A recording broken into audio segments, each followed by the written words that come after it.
Hi friends, welcome back to our channel village Kavitha vlogs. అందరూ ఎలా ఉన్నారండి? బాగున్నారా? ఏంట్రా ఎక్కడో కూర్చొని వెల్కమ్ బ్యాక్ అని చెప్తుందని అనుకుంటున్నారా? ఏం లేదండి, సింపుల్గా చెప్పేస్తాను చూడండి. నేనైతే కలుపుకి వచ్చాను అనమాట. కనకంబరాల చెట్లు ఉంటాయి కదండి, వాటి కలుపుకైతే వచ్చాను. ఇంకా చూడండి, నా పని లేక లేక పనికైతే వెళ్ళానండి. 10 సంవత్సరాల తర్వాత చెయ్యిలు కాళ్ళు బాడీ ఫుల్గా పెయిన్ అనమాట. ఆ రోజు కలుపుతోవి నాకైతే బీమచ్చంగా ఎండలండి. ఎండాకాలమే పనికి వెళ్ళారనమాట. అక్కడ వ్యూ చూడండి ఎంత బాగుందో అసలు. చూడటానికి మంచిగా గ్రీనరీ, పొలాలు ఇవన్నీ చూస్తుంటే అసలు నాకైతే చాలా హ్యాపీ అనిపించింది.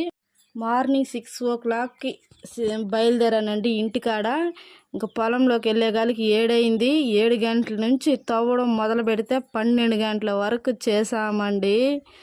ఇంకా నా పని గోయిందనమాట. అంతలా నొప్పులు అనమాట, బాడీ పెయిన్లు అయితే. చిన్నప్పుడు మా అమ్మ చెప్పేది, స్కూల్కి వెళ్ళి చదువుకుంటే మంచిగా ఉద్యోగం చేయొచ్చు, నీడపాటలో బతకచ్చు అని చెప్పేదనమాట. నాకు ఇంకా అది గుర్తొచ్చింది దెబ్బకి. చాలా కష్టం అండి బాబోయ్, వ్యవసాయ పనులు చేయడం అంటే అంత ఆసామాసా కాదు. ఫుల్ వీడియో కూడా పెడతానండి కలుపు తీసింది. చూడండి, నచ్చితే లైక్ చేయండి, షేర్ చేయండి, సబ్స్క్రైబ్ అయితే చేయండి.